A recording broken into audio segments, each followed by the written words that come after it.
அப்படின்னு வந்து ஏற்கனவே இருந்த 7 விழுக்காடு வாக்கு 6.7 விழுக்காடு வாக்கு தமிழ்நாட்டில் இருந்து தமிழ்நாட்டினுடைய 3வது பெரிய கட்சியாக இருந்த நாம் தமிழர் கட்சியினுடைய சின்னத்தை பிடுங்கி ஏதோ லெட்டர்பேடு கட்சி ஊர் பேரே அடையாளமே தெரியாத கட்சிகளுக்கு கொடுத்துட்டு இப்போ நீங்கள் வந்து சின்னத்துக்கு நாங்கள் இன்றைய தினம் வரைக்கும் போராடி கொண்டிருக்கிறோம்.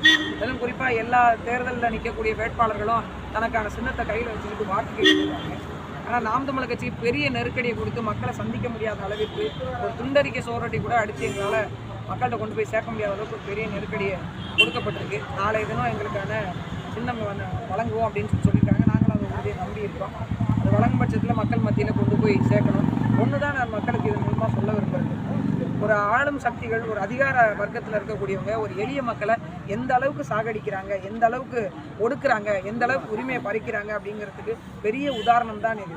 இது வரைக்கும் ஓட்டுக்கு பணம் கொடுக்காத தமிழ்நாட்டில் 31 லட்சம் வாக்குகளை வாங்கி 3வது பெரிய கட்சியாக நாம் தமிழர் கட்சி வளர்ந்துருச்சு அப்படின்ற